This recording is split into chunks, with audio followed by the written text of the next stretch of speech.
Welcome to Let's Be Honest, Chaos and Clarity in Education. In this episode, Dr. Linton Atkinson and Dr. John Nash are honored to welcome Dr. Mark King, a nationally respected educational leader with more than 30 years of experience as a principal, district leader, and chief education officer. Dr. King has transformed schools, developed leaders, and improved student outcomes across Maryland, Washington, D.C., and beyond. He is also the author of The Middle School Master, an essential guide for educators committed to helping middle schools thrive. Now, join us for an insightful conversation with Dr. Mark King. Here's your hosts, Dr. John Nash and Dr. Linton Atkinson. Hello, I'm Dr. Nash. And I'm Dr. Atkinson. And welcome to the Let's Be Honest podcast, Chaos and Clarity in Education. Let's be honest. Middle school can be one of the most challenging and misunderstood stages in education. Students are navigating identity, emotions, peer pressure, academic expectations, and rapid developmental change, all while educators are working to keep them engaged, supported, and growing. So, what does it actually take to build a middle school where students don't just thrive, but they truly survive? So, Dr. Nash, today we're actually joined by someone who is uniquely equipped to answer that question.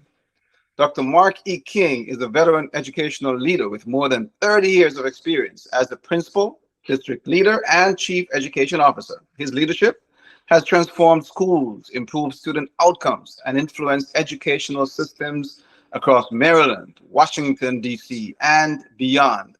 He is also the author of The Middle School Master, a powerful guide for educators committed to getting the middle grades right.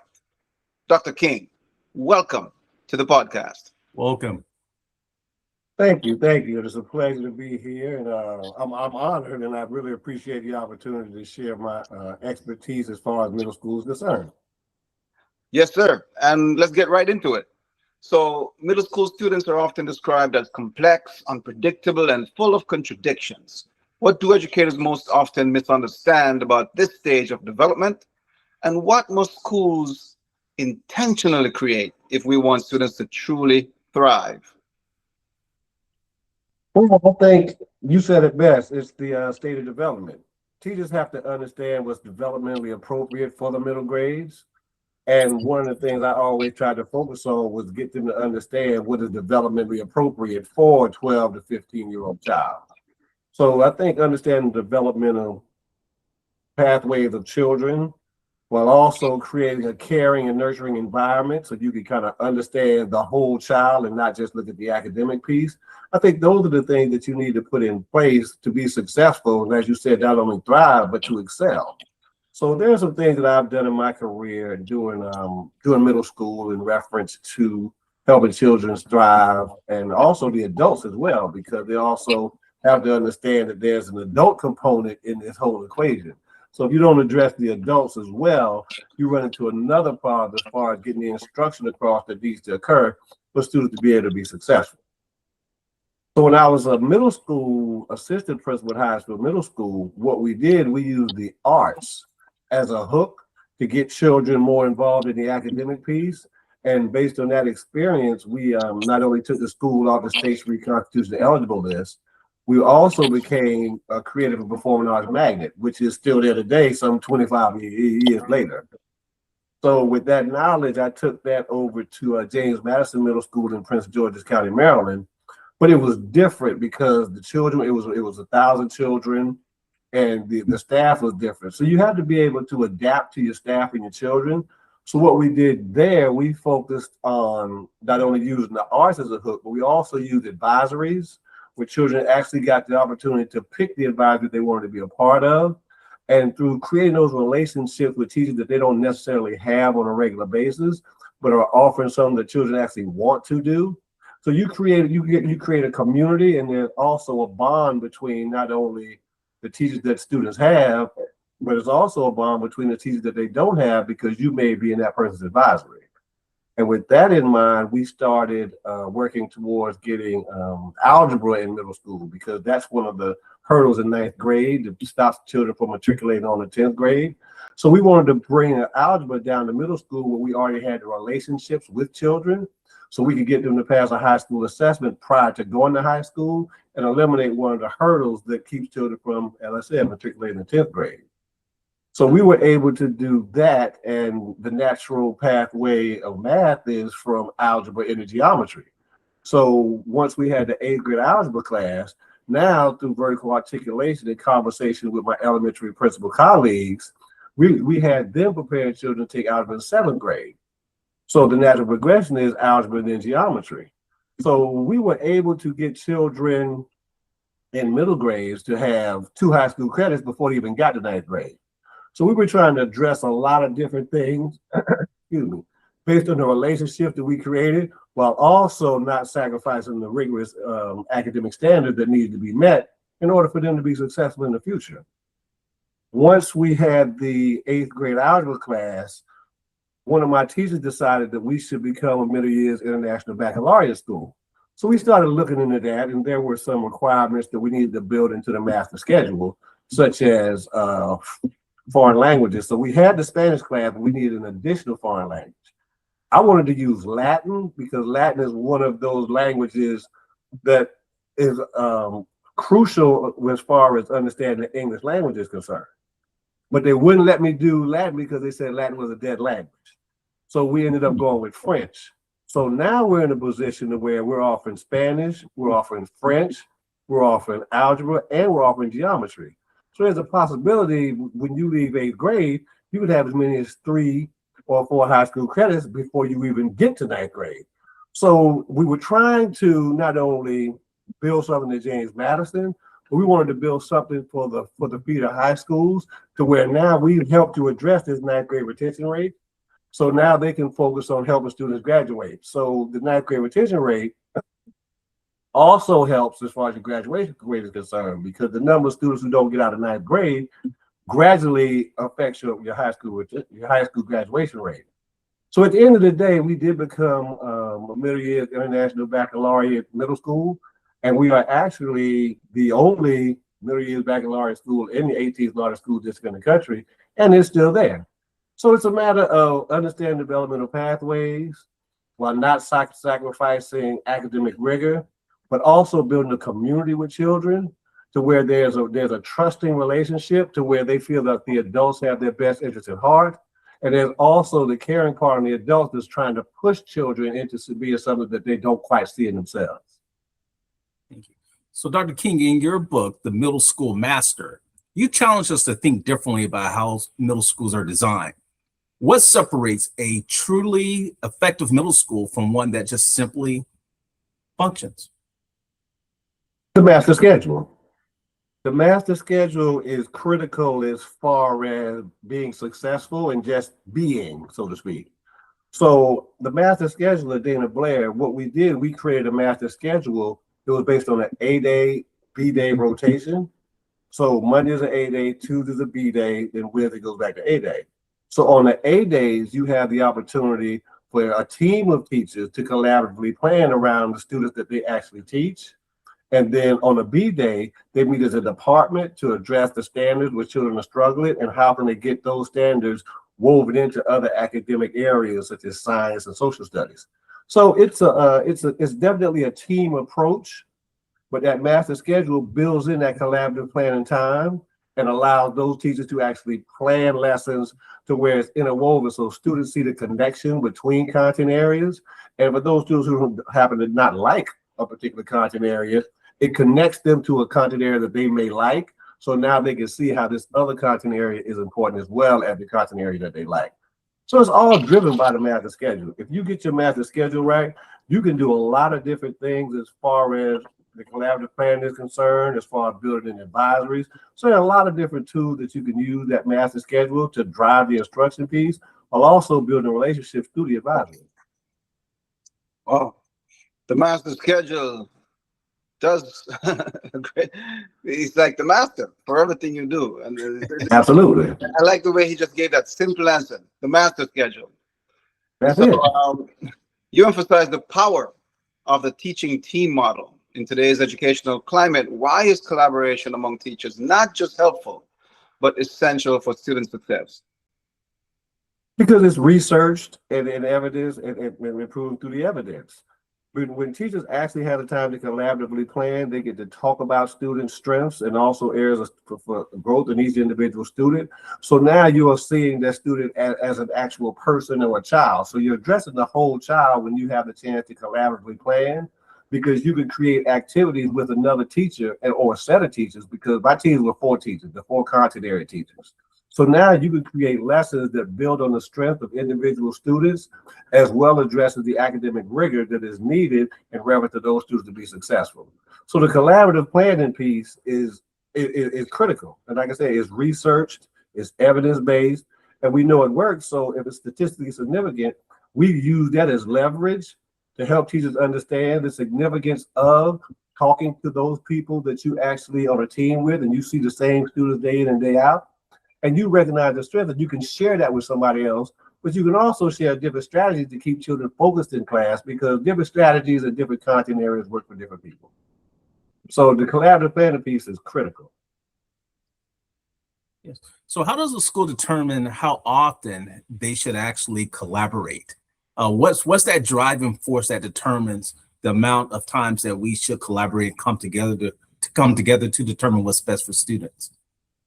It's data driven. It's data driven. So what we did, you have the beginning of the year assessment. So we look at the data to make a determination as to what areas need to be addressed and need more time, and what areas students have already mastered. So the data dictates what you do inside your master schedule and how often you need to collaboratively plan around particular standards. So if the standard, let's say, is fractions, so now we can also use that in different content areas to help students understand that fractions is not just math.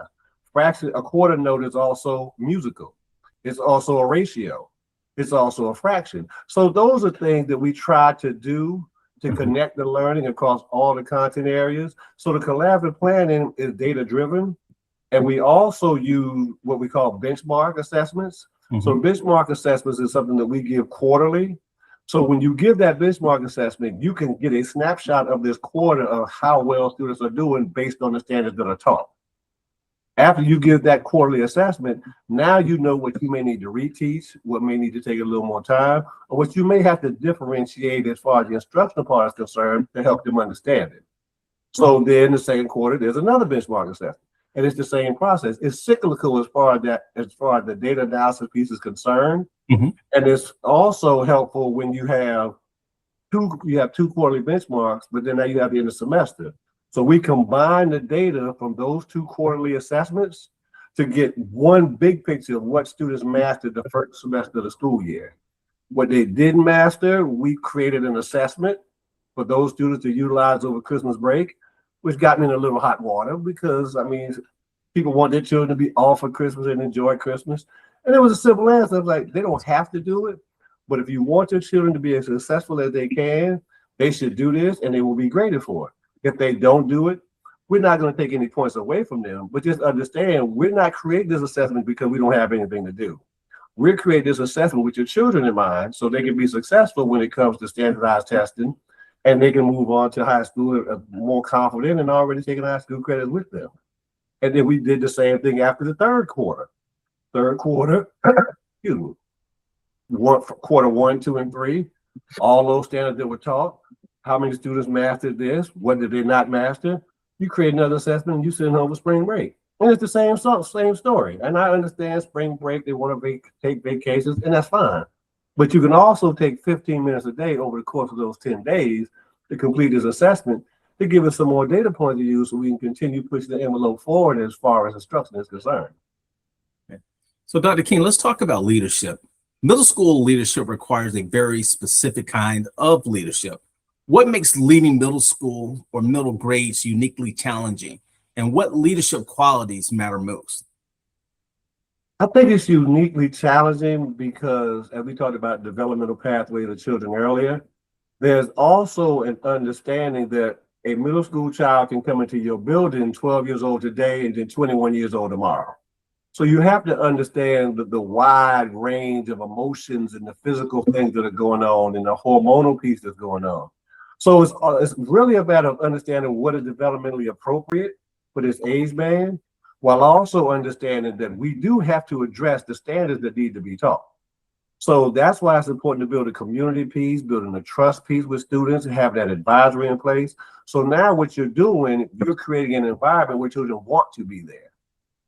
So I think that is what is most unique about middle school, because the variance of day to day as far as the child is concerned, but also creating that structured environment because they want structure. And the thing I really love about middle school is they think they know everything, but they really know that they don't know everything. But they have to put on that front with friends like, oh yeah, I know. But they honestly know they don't know. So putting the structures in place and the systems in place, while also giving them leeway to be 13 years old, is critical as far as your environment is concerned. Now, the leadership piece is a lot more difficult because adults actually think they know everything, and they think they know everything. So it's a matter of getting them to understand that, yes, you may be right, but this is not the time to be right. This is the time to be willing to bend and understand and listen a little bit more than you talk. And that's hard for adults because I said sit down, I mean sit down. Yeah, I understand that, but the class lasts 90 minutes. Do you really expect somebody to sit down for 90 minutes? So there has to be some flexibility as far as the leadership is concerned, and you have to train teachers to be flexible in that way. And I mean, I'm happy to say that several of my teachers have gone on to central office jobs. Some of them are principals, some of them are assistant principals, but it's a learning process for everybody. So you have to be willing to give to get, while also keeping the structures and systems in place in order to achieve the goals of the entire school. So I worked in a middle school for 10 years, and I would say it's the best 10 years of my career as a teacher, English teacher. And I always say an elementary school teacher, a great elementary school teacher, a great high school teacher may not necessarily be a great middle school teacher, because middle school grades, they always say it's the beast. So what, in your opinion, makes for a great middle school teacher? A great middle school teacher is very strong with content, while also understanding social emotional learning, being emotionally intelligent, leaving your feelings in your car, not bringing them into the building, understanding that yesterday was yesterday, today is a new day. So Mark King is going to come in here and be a different child, not holding grudges. And like I said, just it's a basic understanding of who a 13-year-old is. And as basic as it sounds, it's very difficult to get adults to let things go, as easy as it is to let children go. So I always say, and if you don't believe me, test this theory. If you ask an elementary teacher, what do they teach? They say third grade, fourth grade, fifth grade. They will tell you they teach the grade. You ask a high school person what they teach, they will tell you the content. Oh, I teach biology, I teach algebra. You ask a middle school person what they teach, they say they teach children. And that is the difference. Elementary teachers, I love them to death. I did like 7 years supervising elementary school principals in Baltimore City. And it is a difficult job instructionally. But when you get in the middle, it's a difficult job instructionally, emotionally, developmentally, hormonally. So it's an entirely different animal. So that's why it is called a beast. But yeah, but test that theory. Ask an elementary school teacher what they teach, and they will tell you the grade level. Ask a high school teacher what they teach, and they will tell you the content area. And I'm not saying anything's wrong with that. That's just what I've learned throughout my 30 years, and that's the difference. Middle school people, we teach children because we have to. That's interesting. I'll definitely try that out. Yeah, test that theory. So you previously mentioned the importance of differentiation, which is heavily emphasized on the elementary level. Should middle schools be equally intentional about differentiated supports? And if so, why? Oh, absolutely. Absolutely. Because as great a job as the elementary schools do with children, they do, when they come to middle school, they do come with deficiencies. And there's a level of embarrassment when you get to middle school where you have a deficiency academically, which turns a lot of children off to learning, because for so often and too often they have been told what they can't do or what they're not doing right. So you have to be intentional with differentiation of instruction, because I may be able to demonstrate mastery of a standard in an entirely different way. It may not come through bubbling A, B, C, or D on the Scantron. And that's the work I do with arts and learning is heavily based on differentiation, because I may be able to demonstrate mastery of fractions with musical notes. I may be able to demonstrate mastery in an entirely different way that is not measured the way you want it measured. Now, the hard part is after differentiation is getting them to master it and demonstrate mastery in the conventional way. I know you know this because you have demonstrated mastery in an entirely different way. But now how can I translate that to get you to demonstrate mastery on a piece of paper? So that is the difficult part, but you really have to be intentional with differentiation, because as I said earlier, nobody's going to sit for 90 minutes and just listen to you talk, not even adults. And my schedule was based on 90-minute blocks. So my teachers had to differentiate. It's almost like entertaining. You are going to have to do something besides talk. You got to have think, pair, share.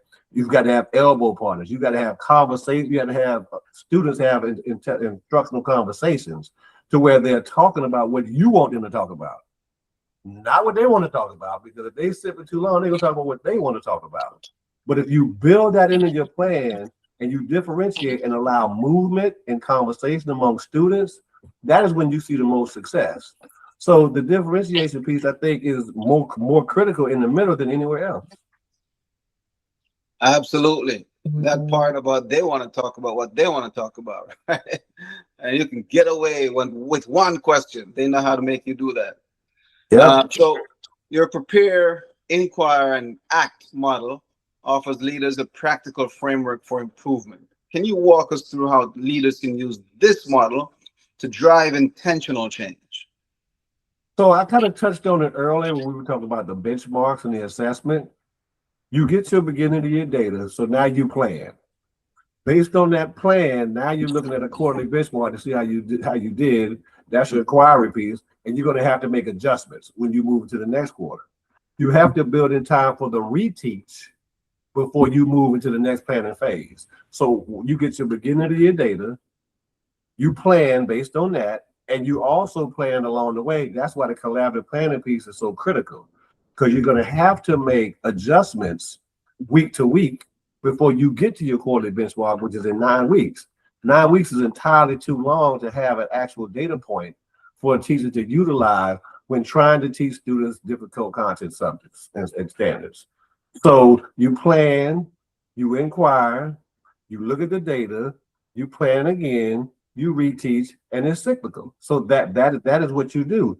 I used to tell principals all the time, by the time March, April comes, whenever they have these standout tests, I know who's going to be proficient. Because we have looked at enough data points, we have triangulated enough data points to where I know, I say, yep, John is going to be good. But Mark is going to need a little help because Mark will come late sometimes. So we're going to have to make sure that when Mark gets here, we make sure he eats, make sure we get him in an area where we're quiet to where he can actually focus on what he needs to do. Because we've been doing this all year. We build relationships with students. We build a community. We build trust. So when you come in, I already know. And you know, this is what we're doing today. Yep, I got you. I know bus was late, man. Come on here, sit down, grab something to eat. Don't worry about what time the test starts, man. We're going to put you in this room. We'll time you on your own. You're good.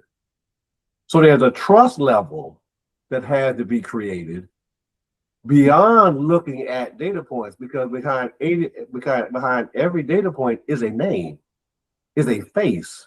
There's a child behind every data point. What do you know about that child beyond that data point? So that's part of the cycle too.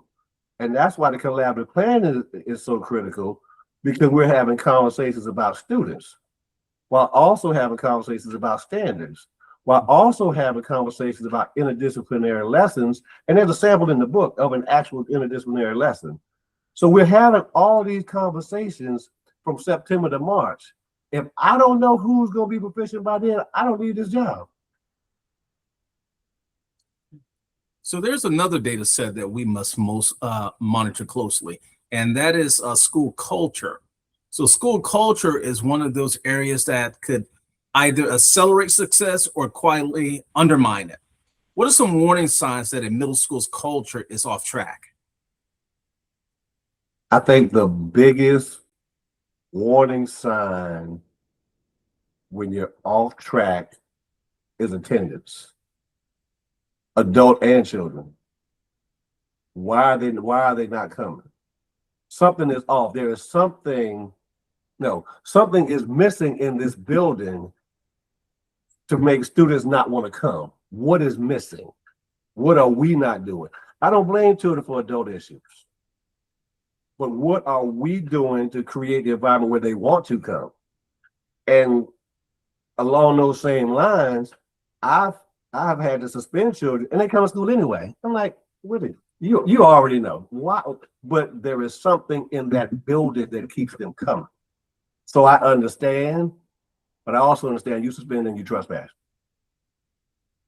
So you have to create the environment where people want to come.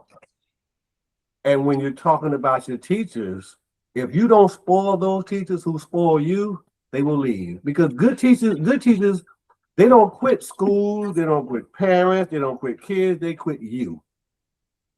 As the administrative team, they quit on you because you are not supplying their developmental needs. What are you not doing to where people don't want to be here? That is how you can tell when things are off, when the adults and children don't want to be here. You see truancy rise. You see the number of call outs from adults that rises. That means something is off. So you need to course correct immediately, because if you don't be like teachers run the building, they will show you. They will show you. Look, come run into a payday Friday and it's 80 degrees outside in March. And 5 people call out. You know something is off. You know, because they know when the weather changes how children act. And if you don't take care of them, they act the same way. So yeah, that's how you can tell. With me, it's attendance of adults and children. Absolutely. And I like what you said in terms of why are they not coming? So as leaders, we have to really be reflective in terms of, at the end of the year, how many people are leaving? What's your turnover rate? And why are they leaving? And what should we do as leaders to ensure that we keep more of our teachers and our students coming to school? So absolutely, you've actually exhausted the idea of using data. So I'm going to move on to the fact that leadership is demanding work. After decades of leading schools and systems, what has helped you sustain your passion, protect your well-being, and remain grounded in this work? I know data is one of those things that you use to improve, but apart from that, what's helped you to remain grounded? I've been married for 23 years and 2 days. And before I took every leadership position that I've ever had, I had a conversation with my wife, because the leadership that you give to everybody else is going to affect the leadership in your household. So one of the things I learned along the journey, because I first became an assistant principal in '98. So one of the things I learned along the way is sometimes you have to be selfish. Sometimes you have to be selfish, because you can't take care of anybody if you don't take care of yourself. I mean, when I was an instructor superintendent in Washington, D.C., supervisor middle school principals, I was hospitalized one time because I was dehydrated and I was exhausted. And you lay in that hospital bed, you're like, this is not really a medical diagnosis or a medical problem. Medical problems are cancers and tumors. This is you being dumb. If you are dehydrated, how about water? Let this be clear. If you are exhausted, how about you rest and take care of yourself? So you learn to be selfish so you can serve everybody else, because you are a servant. That is what you do. You serve children, you serve parents, you serve teachers, you serve bus drivers, you serve everybody else. So when do you serve you? So you have to be selfish. You have to be selfish. And I'm not saying take advantage of certain situations, but what I am saying is your health, mental health, physical health, It has to come first. Because you can't take care of a kid, can't take care of anybody if you haven't taken care of yourself. So speaking of taking care of ourselves, and which is very important, we're also required to take care of our students. Well, what responsibility do our schools have in preparing our students socially, emotionally, and behaviorally for what's coming next? You can't have good instruction if you don't take care of those needs. It doesn't work. It doesn't work. That's Maslow. There are certain needs that need to be taken care of before you can get to the instructional piece. So if you're not addressing what happened in my house last night, or if I come to school late, you want to know why I'm late every day. Well, do you know how to take my little brother to school to make sure that they get to school on time? I had to wake up to feed everybody breakfast or take care of that because my mother's working 2 jobs, and you want to know why your homework wasn't done? So are you really looking at me as a person, or are you looking at me as a data point? That's why I said every data point has a name attached to it. You have to take care of them socially, emotionally. You have to deal with trauma they may have experienced, and trauma comes in many different forms. So you have to take care of those things before you could even get to the instructional piece. That's why advisories were so important. When the staff approached me about advisories, I was against it. I was like, no. But the more you learn to listen and stop talking, they are in the classroom with these children every day. They know what these children need, and this is something that they felt they needed, and it worked out wonderfully. But back to your point, you have to take care of those needs prior to getting to the instruction. And that's part of the culture and climate that you create, because we are family. And Dr. Atkinson, you brought it up earlier about how do you keep that culture going, because it trickles down to the children. By the time I left middle school, the children would correct you. Oh, we don't do that out here. And if the kids transferring, they'd be like, what you mean? We don't do that out here. So now you have children teaching children how we act in this space, because the adults have taught the children this is how we act in this space. Yes. I'm not going to tell you what you're going to do in your house, but you're not going to do what you're going to do in my house either. So there's a mutual respect of the building, of the people in the building, and there's certain things we just not going to do. So I'm not having it. It's a beautiful thing when kids themselves can actually look at their peers and say, hey, that doesn't work here.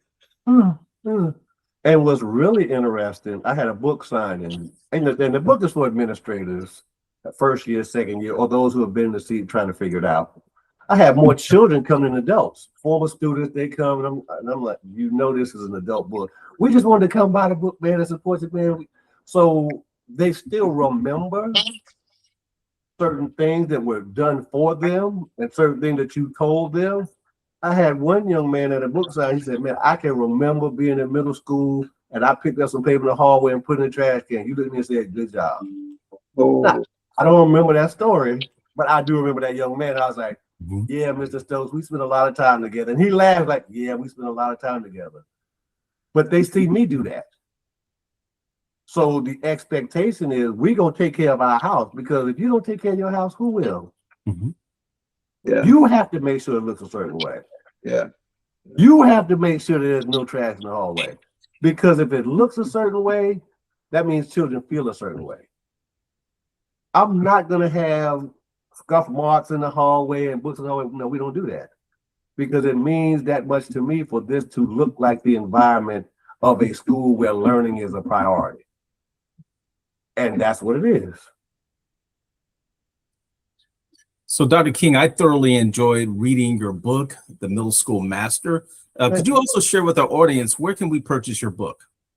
The Middle School Master is on Amazon. I'm also on Instagram. I'm about to start the relaunch. So I did a relaunch in Memphis, Tennessee. So I did a relaunch.